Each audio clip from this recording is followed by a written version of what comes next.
Welcome, everybody, to the who, what, and why of upstream hydrocarbon allocations. I'm Clara Fuge, and with me is my colleague, Kim Gatrell.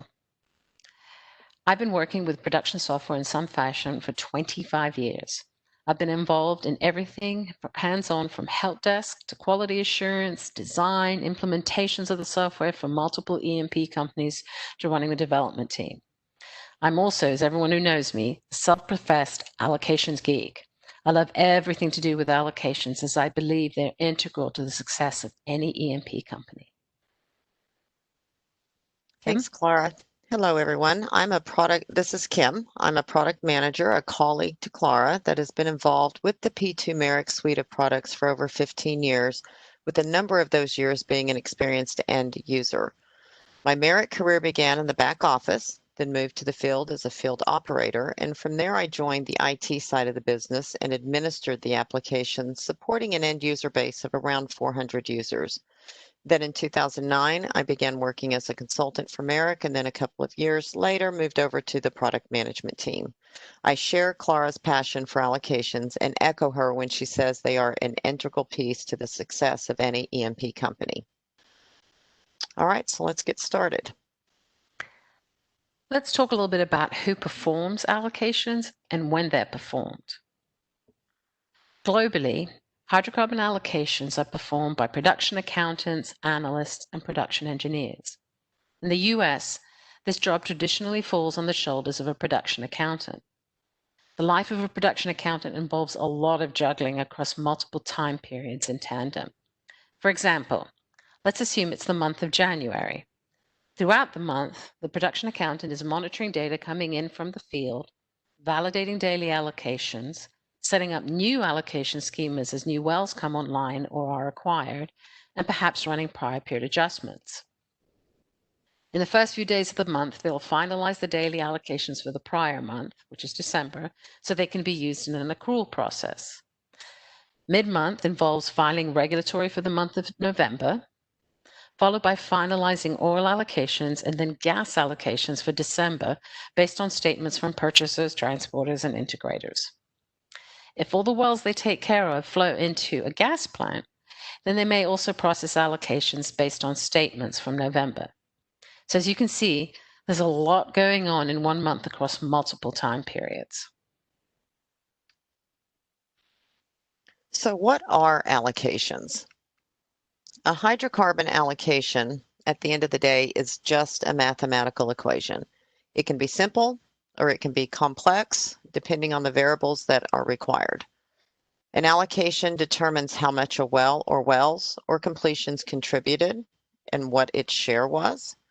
The share is a combination of dispositions, which could be sales, fuel, flare, lease use, gas lift, along with tank inventories that are all wrapped up to determine the wells and completions production of oil, gas, water, and NGLs.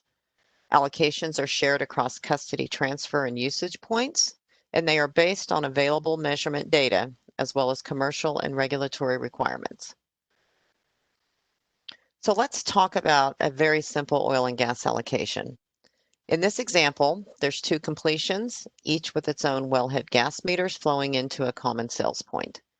The Peter completion has its own compressor where fuel is being used and tracked for a fuel allocation.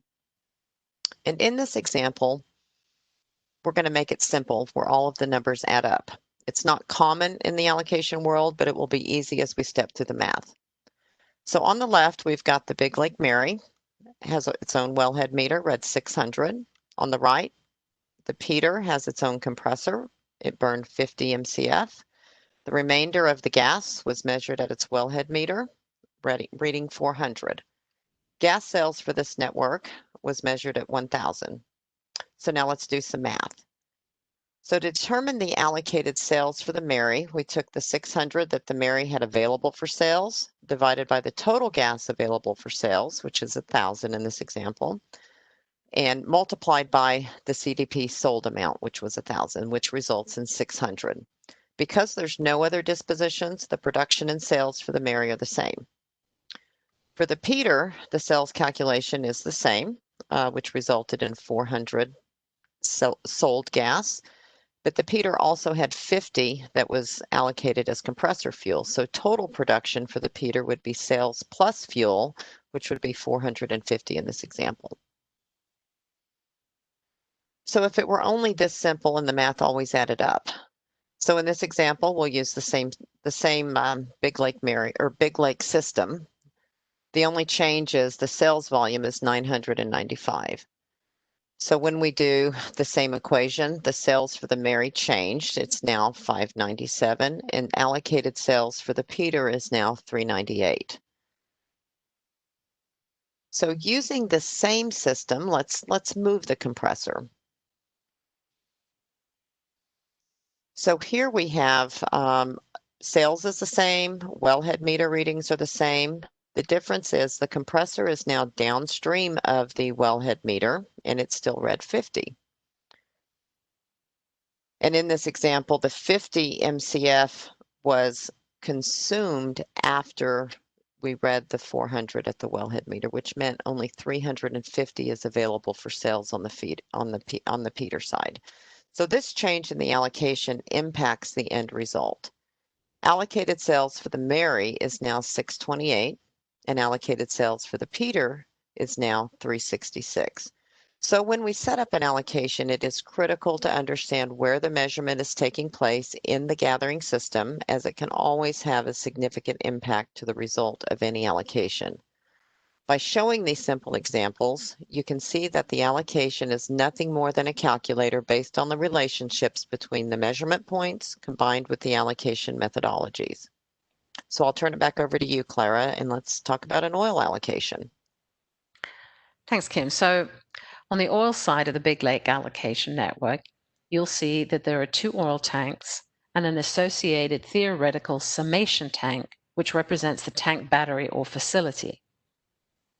The standard formula for calculating production in a tank or tank battery is to take the available inventory, also known as ending inventory, at the end of the measurement period, which could be daily or monthly, subtract the inventory that's available at the beginning of the measurement period, and then add in any sales, runs, or draws on the inventories. Those could be in the form of 1 or more truck tickets or a LAC meter feeding a pipeline. In our example, this calculation of 150 minus 100 plus 75 yields production of 125 barrels. But what is key as it relates to the allocations is how much of that inventory, production, and sales is attributable to each well connected to the battery.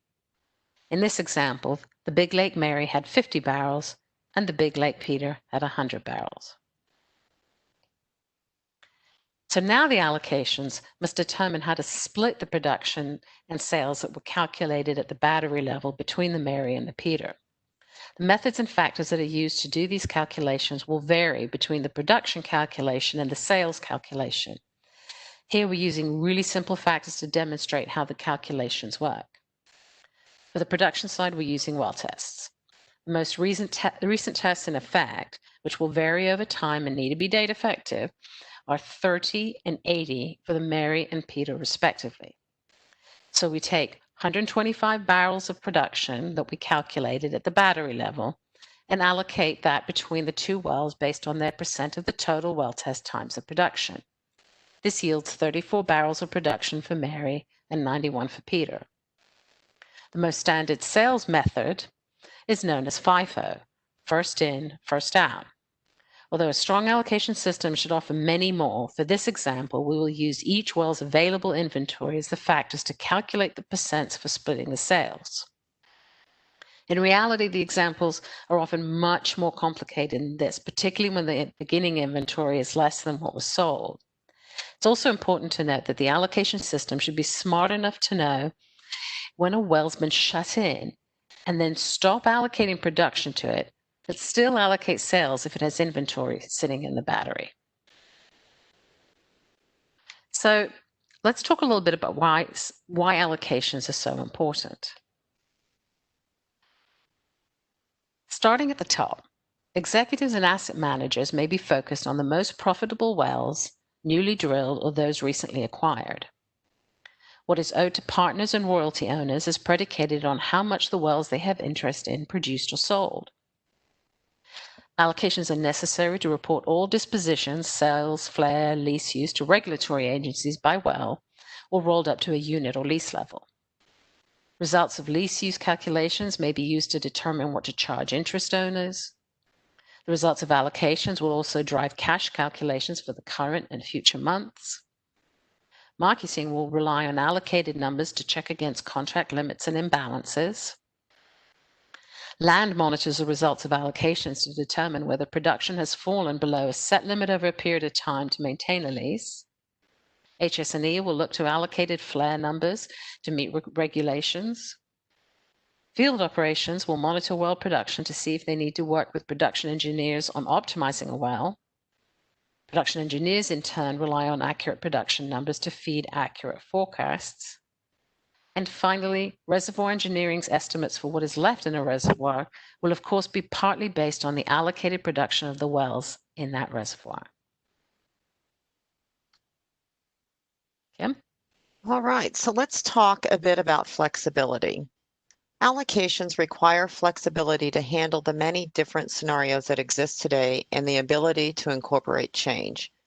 Changes in the field can happen at a moment's notice, and those changes need to be accommodating and trackable in an allocation program. So changes to entities and allocation should be date-driven. Having date-effective capabilities is important for many reasons. For example, new well setups, wells that are being shut in, splitting up tank batteries, merging tank batteries, measurement changes that might include new meters or changes to existing allocation methodologies, adding a new well to the network, or perhaps the completion was flowing and it's now on gas lift, so not only did the allocation change, but so did the producing method of the completion. Or it could be a compressor that has been set or moved, and the list goes on. So without date-effective capabilities, it would be incredibly difficult to go back in time to see how things have changed in relation to setup and allocations. So Clara, I'll hand it over to you, and let's demonstrate an example of why date-driven changes are beneficial.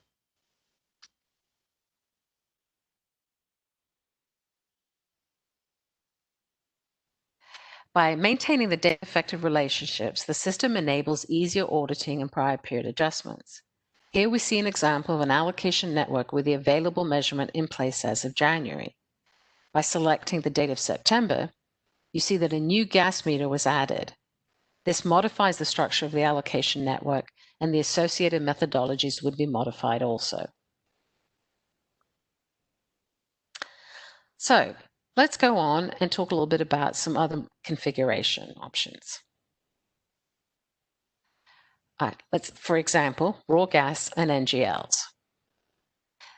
This is a flexibility required of an allocation system that involves dual allocations of raw gas production and processed natural gas liquids, or NGLs. We see the Winston sales meter delivers 4,000 MCF of unprocessed gas for the month of November. That's allocated to the Winston B2 well as gas sales, which is then used to report to regulatory agencies. That same 4,000 is part of the total gas that's delivered to the plant and is ultimately processed into multiple liquids and residue gas, including the butane amount we saw. That's allocated along with all the other products through a plant total point back to the Winston B2, where a date-effective gas analysis is applied to determine what the breakout of liquids and methane attributable ultimately to the B2 well. At the B2 well, we're able to see both the component dispositions that have been allocated to it, as well as the raw gas production. Again, this is an example of the details that are required of an allocation calculation. Finally, because the operator in this case does not have insight into the daily results of the gas plant, a theoretical NGL meter can be set up, along with a formula that calculates the estimated yield of the NGLs based on the daily deliveries to the gas plant.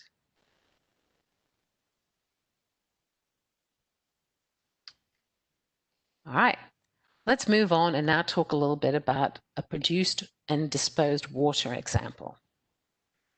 In this example,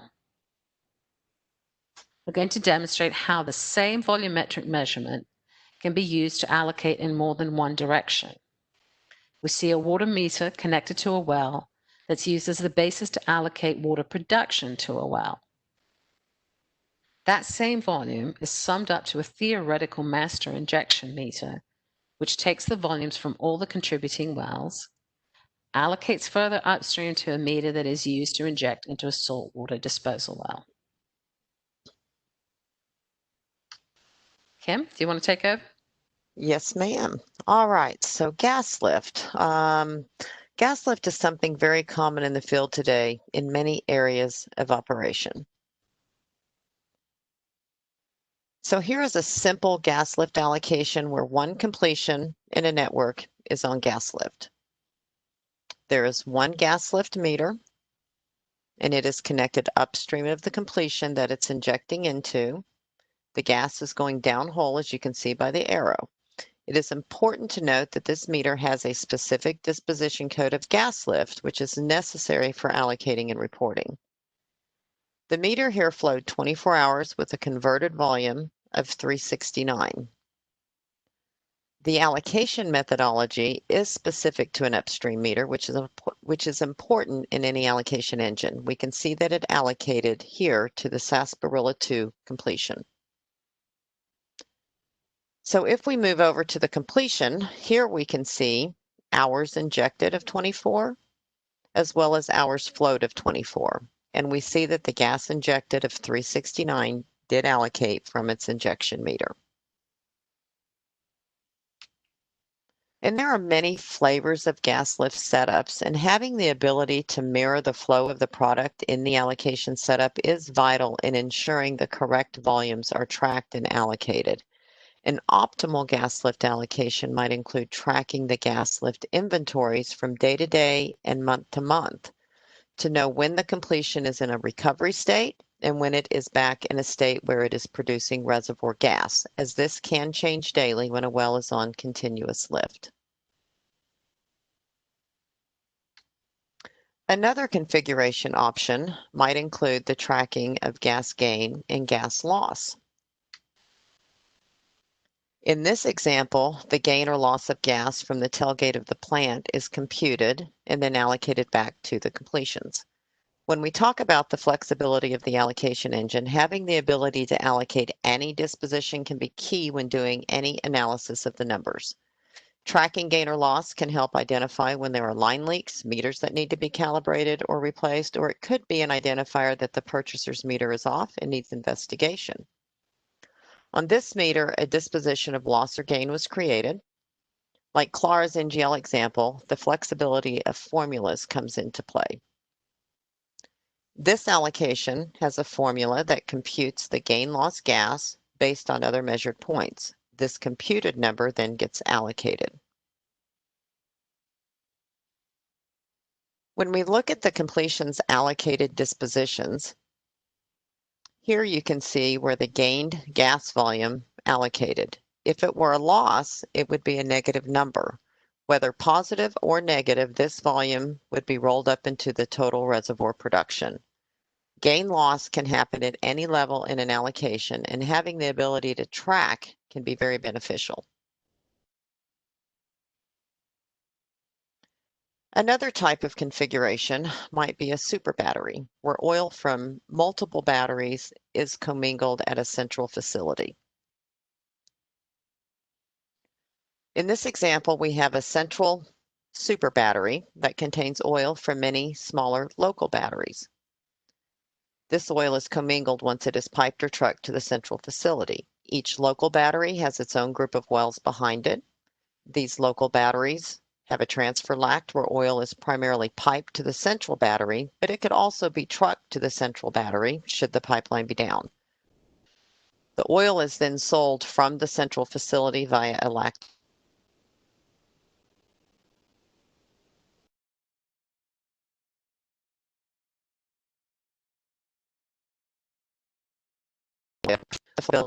Allocation engine. This is just another example of where formulas come into play for managing scenarios such as this.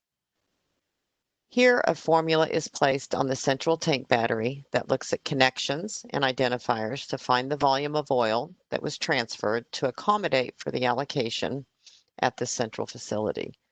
This formula is a bit more complex than the others we have looked at, as there is inventory involved in both the local and central batteries that drives the portion of sales. It is critical that the allocation get the portion of sales correct for each completion that holds a portion of the inventory. So when we look at the allocation from the central battery, you can see that the sales and production allocated to each completion. In addition, you can see how much of the stock in that tank battery belongs to each and every completion in the system, both beginning and ending, day to day, and month to month. So at the completion level, you can see both the local and super battery allocation. This gives a picture of both allocations that includes production, sales, and inventories. The local battery here is negative in this example, which is not uncommon when more oil is transferred than what is produced. The allocation engine should be able to handle the offset to ensure that both production and sales are accurate.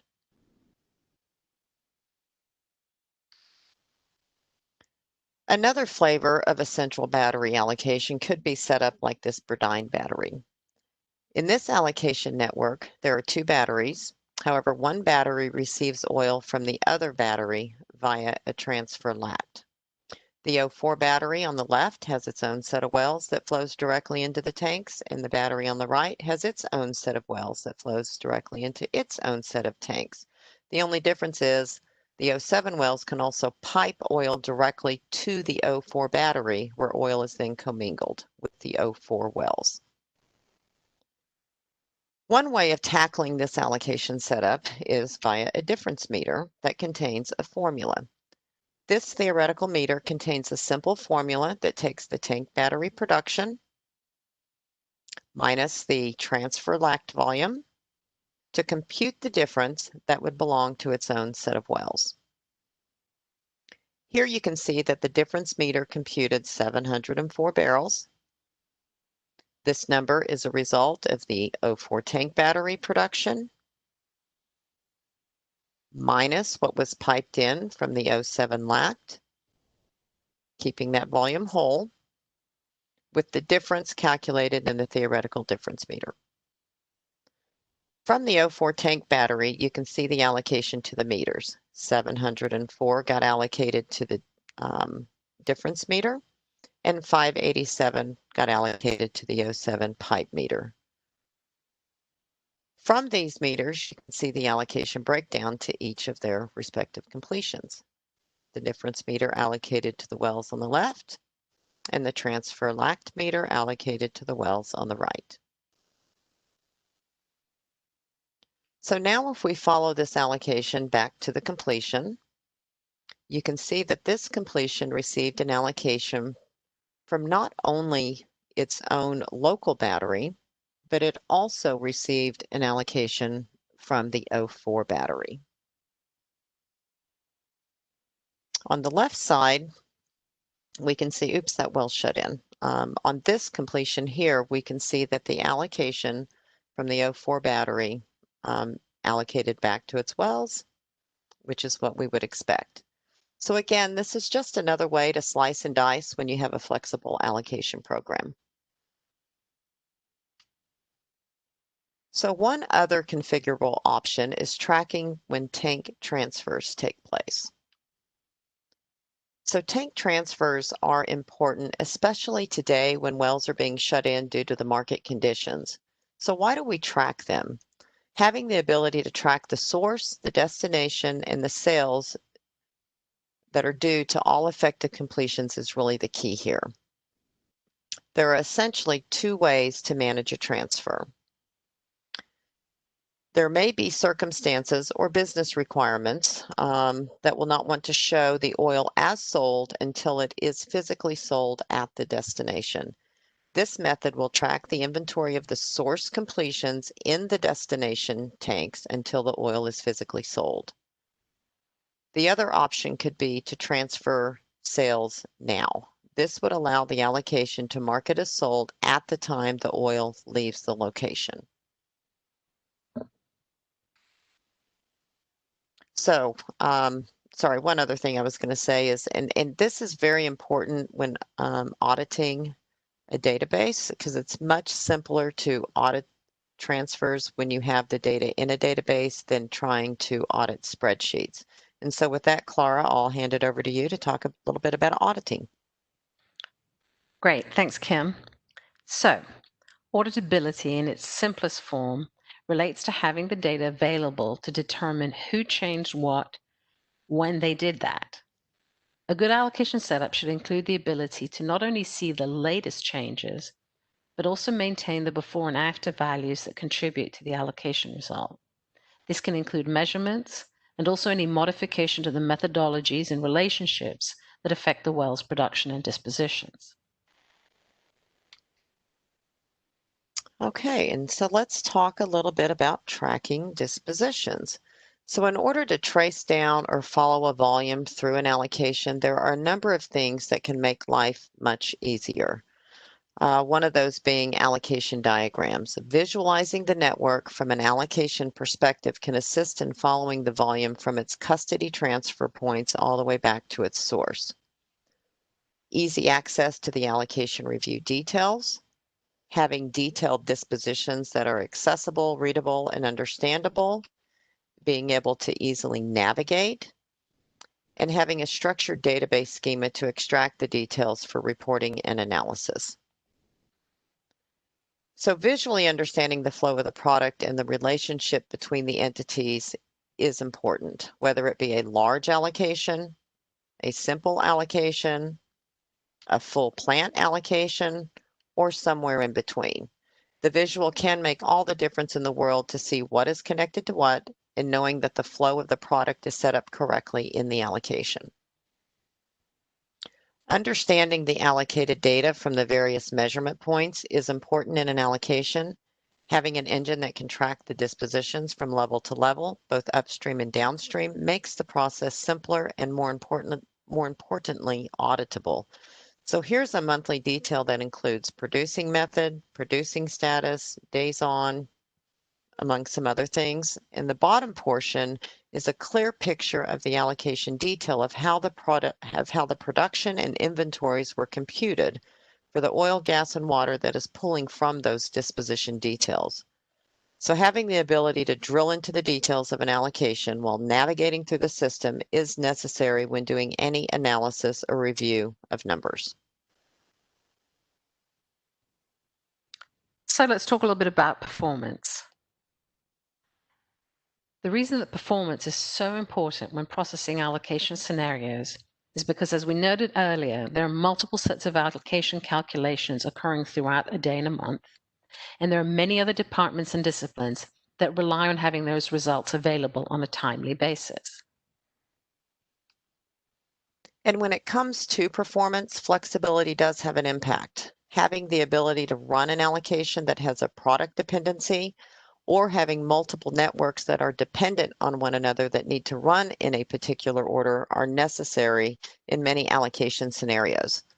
A good allocation system should allow product ordering as well as gathering system ordering to ensure the allocation fires in the manner it needs to get to the results quickly and accurately. All right, now let's talk about integration. An allocation system relies and requires multiple integration points to efficiently receive, process, and deliver results. This includes SCADA data for daily allocations, the results of third-party data such as gas analyses, data that's gathered by field operations that can include run tickets and downtime.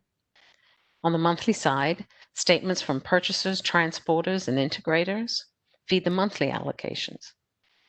All month long and at the end of the month, tight integration with revenue accounting systems are needed, as are feeds to the regulatory agencies. Naturally, the ability to report on all of the data inputs and outputs is key, as is the need to feed and receive data from partners, plus engineering and marketing. And because these various systems may be at different stages of technical maturity, whatever allocation system is used must have multiple flexible options for integration, from basic batch file uploads and exports to more sophisticated web-based APIs. So, we've covered a lot today, and there are quite a few key takeaways. There's no one correct way to allocate, but every E&P company must do so and be prepared to handle the varying scenarios dictated by the well profile, available measurement, commercial, and regulatory environment. In addition, a strong allocation system and practice is critical to ensuring that your revenue, royalty, and regulatory requirements are met. So, I want to thank you for spending the time with us today, and now take the opportunity to answer any questions you may have. Jenny? Yes. Hi there. So we do have some questions from the audience. Let's see, to start with here. How do you handle gas lift recirculations? Okay, I'll take that. Good question. Kim showed us a great example on that. The key to gas lift, whether it's coming from a third party in the form of buyback or whether it's coming from the existing formation and being recirculated, is measurement. So as long as you have a sense of the measure of what is being injected and versus what is flowing out of the wellbore, you ought to be able to, in your allocation schema, determine what the formation is, production is, versus what is just coming out of the gas lift. Okay, thank you. The next one, how extensible is the calculated virtual meters? I'll take that one too. Very extensible. There's really no limit into what the virtual meters can do. You can do everything from add measurements together, create difference points, use them to calculate factors. There really is no limit to what we can do with those. Okay. Does P2 have pre-canned tutorials on even, Carte, and ProCount? Okay. Yeah, sure. We absolutely do. We have those available on our customer portal, but if you don't find what you're looking for there, feel free to reach out to one of us. Okay, thank you. In our company, we have multiple types sales dispositions for gas sold to pipeline, but when we file to the state regulatory body, they only accept one. How do most allocation systems handle that? I'll take that one. So with it is absolutely not uncommon to have multiple dispositions in your allocation system. Those should be able to be mapped to the state and federal codes based on how they need to be reported. Thank you. How do we keep whole when we need to allocate to non-op meters, lacked meters to tanks, and another tank farm that's sold by truck at the same tier? Ooh, I'll take that one. That's a lot to answer. I'll start with a non-op meter. So with any third-party product coming into the system, there would need to be an entity to track that. And then through virtual meters or formulas or certain allocation methodologies, it can be tracked. It just may need to be a specific allocation that does include formulas, but yes, it very much can be done. Okay, thank you. The next one here, sometimes clients have redundant meters and ask us to use readings based on their business rules. How does P2 handle it when they want both the meters in the production system? I'll take that. So basically, we've seen a lot of scenarios where, for instance, there is a sales meter that is, owned by the purchaser, and the operator wants to be able to check the volumes that are going through that meter and sets up a check meter. So in those cases, we can set it up to where the sales meter is the one that's actually used for allocations, whereas the check meter is used as a comparison only. Thank you. Do you have documentation on how this looks in Excalibur? Okay, I'll take that too. I'm assuming here that the question is regarding how the allocated dispositions and volumes would make it into Excalibur, which is one of our revenue systems.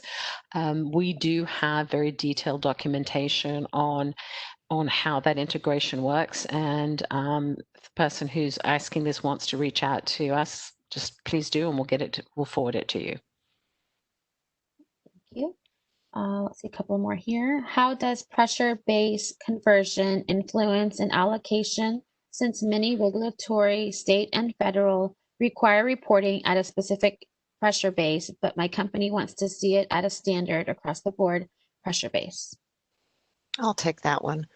So it is very common to have different meters record at different pressure bases. So an allocation system should be able to allocate it based on the measured pressure base, and it should also be able to convert it to a standard pressure base at the various levels of the allocation back to the completions. As far as the regulatory reporting, state and federal, the regulatory software should pull that in, know what it's being pulled in at, so it can do its conversion and report it at its required pressure base. Okay, thank you. And I believe this is the last one here.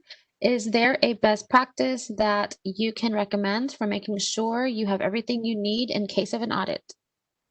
Oh, well, I'll take that one. Good question. We see, for the most part, that the practice is focused on making sure you have all of the measurements that were the input into the allocation schema available, and then the outputs. And so this includes, run tickets, could be gauge sheets, could be transporter statements, and then, of course, any type of a report or summary of those allocated volumes.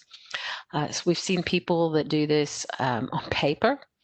They grab them all the relevant paperwork and put it into a file and put it away in a filing system, or it can be done, of course, electronically in document management. If, though, you have an auditing ability within your allocation system, you really shouldn't have to do that because you'll have all of the relevant data in your audit files. So if that's our last question, I'll go ahead and wrap it up and thank everybody for joining us. And if you think of anything else you want to talk about with us relative to allocations, please feel free to reach out to either Kim or myself.